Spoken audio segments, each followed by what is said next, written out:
I always believed betrayal would arrive like a storm, loud, violent, unmistakable. Instead, it came in whispers, subtle shifts in behavior, pauses where there once was warmth. And one night, a forgotten phone on the charger. Marina said she had a late meeting at the agency, some urgent client revision that couldn't wait until morning. I nodded, kissed her cheek, and poured myself a whiskey, pretending not to notice that she flinched just slightly. She left at 8:14 p.m. I remember because the phone chimed exactly a minute later. It was still on the charger, locked, but still sending location updates.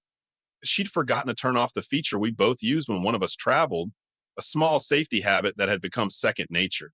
Normally, I would have ignored it, trusted her, but that night I did it. Maybe it was the way her voice tightened as she explained the delay. Maybe it was how quickly she closed her laptop earlier, like she was afraid I'd seen something. Or maybe, and I hate admitting this, maybe it was just a feeling. Curiosity turned to suspicion when I opened the shared map. The blue dot wasn't anywhere near her office in the business district. It was on the outskirts of the city, near the industrial belt, a cluster of faded neon signs and pay by the hour motels. My stomach sank. I stared at the screen for what felt like forever. She didn't call, didn't notice the phone was missing. I waited another 10 minutes, then grabbed my coat. The drive was quiet, no music, just the ticking sound of the turn signal and the faint hum of streetlights above me. As I approached the motel, I pulled into a gas station across the street and killed the engine. The place was exactly what you'd expect. Flickering sign, rusting metal, the kind of place that smelled like old regrets and bad decisions. And then I saw her, Marina, her blonde hair tied up, that camel-colored coat I bought her last Christmas. She exited room 9 with a man I didn't recognize. Tall, lean, holding her hand like they had done it 1,000 times. They laughed. I took a photo, not because I needed it, but because I knew even then I would want proof that I hadn't imagined the whole thing. I didn't follow her. I didn't confront them. I waited until they drove off separately. How considerate. And then I drove home. The phone was still on the nightstand, still chirping every 5 minutes like some cruel metronome, counting down the death of my marriage. I didn't sleep that night. I made coffee at 4 a.m., opened the drawer with our financial documents, and I began to prepare. She thought I was blind. She had no idea I was already sharpening the knife. The morning after was colder than usual, even for March, the kind of gray morning that hangs over the city like a question you don't want answered. Marina came home just after 7 a.m. She moved around the apartment quietly, careful not to wake me, except I was already up, dressed, sitting on the balcony with a notebook and black coffee that had long since gone cold. When she stepped into the living room and saw me, her face flickered, surprise. Then a performance of casual normalcy. Didn't sleep well? She asked, setting her bag down by the door.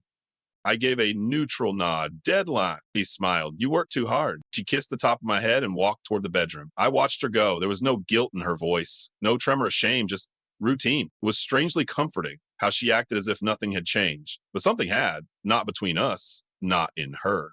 In me. That was the morning I stopped being her husband. By 8, she was in the shower. By 8:05, I had already taken the first step toward dismantling the life we shared. Quietly, precisely, like removing organs from a patient who didn't know they were already on the table. I made copies of our joint financial records, passwords, tax files, pulled the prenup from the safe in the hallway. We'd signed it years ago, mostly at my insistence. Marina thought it was unromantic, cold, she called it, but I had always been practical. Buried deep in the legalese was a clause I had insisted on, an infidelity provision. Safeguard, I'd said. She laughed when she signed it. You really think I'd ever cheat? At the time, I didn't. Now I knew better. By 9, I was at the bank. My signature alone was enough to open a new account. I transferred half of our liquid assets there, the half that legally belonged to me, quietly, without setting off any alerts. I returned home and started organizing the photos from the night before. Not out of emotion. There was no shaking hand, no pounding heart, just focus, method.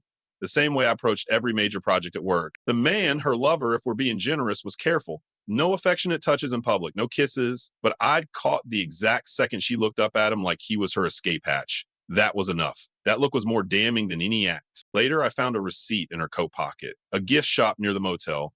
Inside the bag, breath mints, a mini bottle of perfume, and a fresh pair of lace underwear. Tags still attached. The final insult. I started a document that afternoon, the Marina file, date stamp folders, timeline of events, photos, screenshots of credit card statements, all indexed, all cross-referenced. I wasn't building a case for sympathy. I was building a surgical strike, but I also needed to understand why. That's the question that haunts every betrayed spouse, isn't it? You look at the person you once shared everything with and think, what was missing? What did I not give you that made you look somewhere else? But Marina's betrayal wasn't about me. It was about her. She wasn't bored of us. She was bored of herself, and she needed someone else to blame for it. That was the realization that brought peace. I didn't need her confession. I didn't need a sob story or a final argument. What I needed was to walk away without ever raising my voice and leave her to face the silence she had created.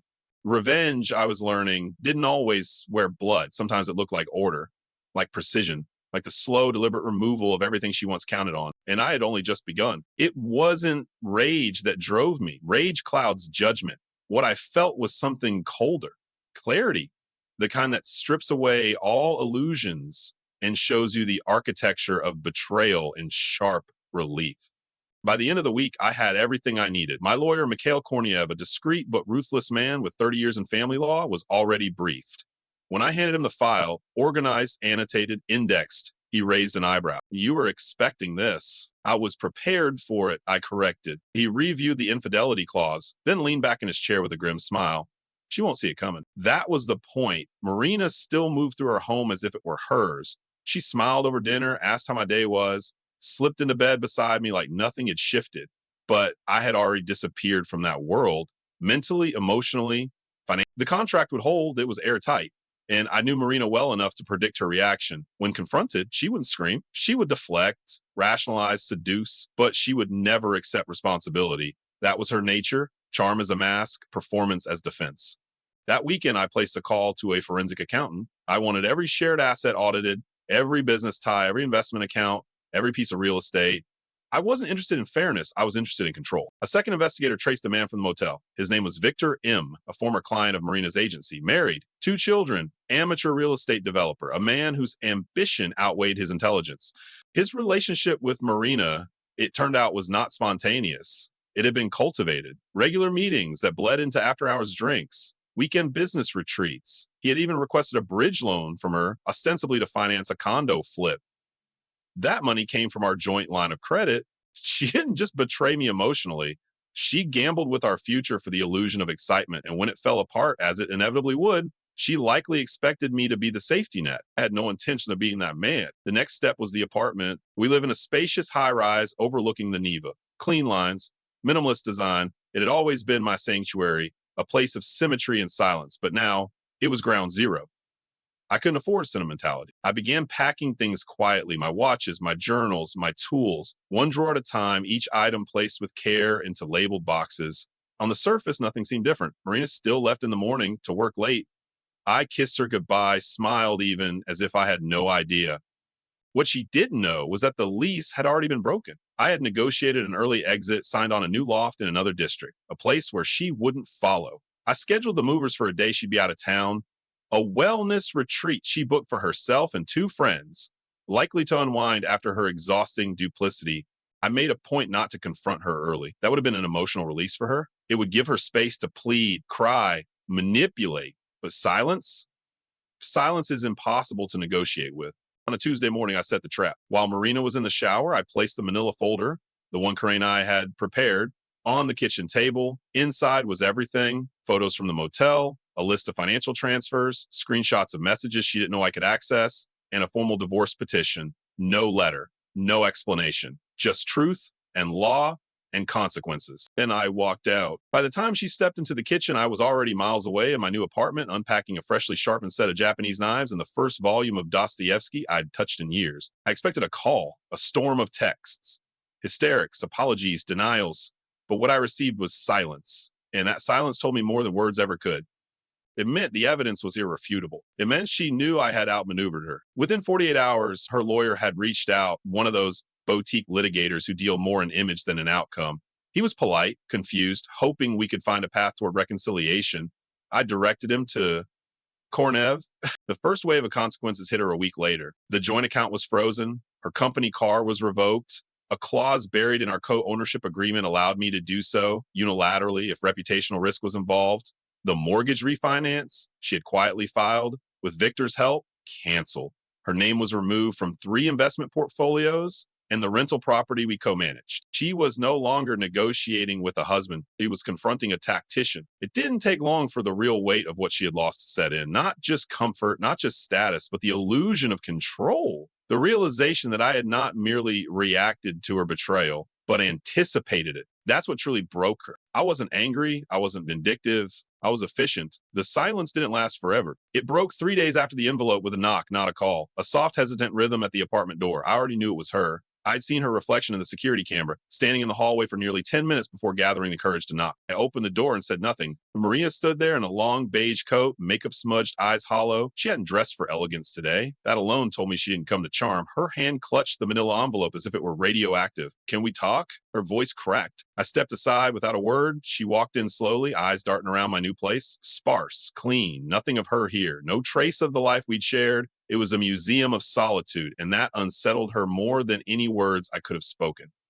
She sat down on the edge of the gray sofa and placed the folder on the coffee table, careful like it might explode. You could have told me, she whispered. You could have asked me why. I leaned against the wall across from her, arms folded. I let the silence stretch. The longer it lingered, the more it pressed down on her, like air getting thinner in a sealed room. She tried again. I wasn't trying to hurt you. I didn't plan for it to go this far. I raised an eyebrow, finally speaking, but it did. Morena flinched.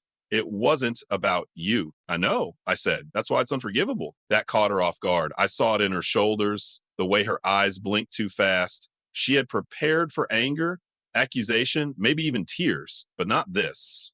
Measured, exacting indifference. You were never warm, she said, reaching for old grievances like a thief reaching for broken glass. You shut down when you're hurt. You never yell. It's like living with a ghost. And you prefer liars? I asked, still calm. People who fill the room with noise so no one notices the rot? She looked down. Victor wasn't anything serious. That's good, I replied. It'll hurt less when he vanishes, which he will. She didn't argue.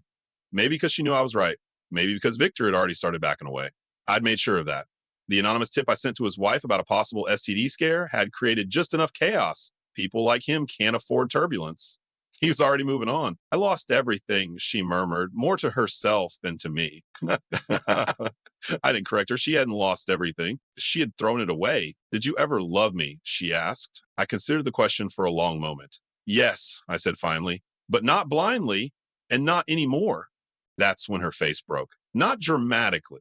No sobbing. No wailing, just a collapse of composure, shoulders curling inward, eyes glassing over. A woman who had thought the worst thing I could do was leave, but the truth was harsher. I stayed, I watched, and I let her self-destruct without offering her a lifeline. She reached into her coat and pulled out the locket I'd given her on our 3rd anniversary, the one she used to wear even when we fought. It hung from her fingers like dead weight. I didn't wear it that night, she said. At the motel. I didn't respond. Well, could that possibly change? I couldn't, she added. It didn't feel right. And yet being there did. I took the locket from her hand, walked over to the trash bin, and dropped it in. She gasped. You didn't even look inside. I don't need to, I said. I remember who we used to be, but I'm not mourning a memory. I'm burying it. Her voice came softer now.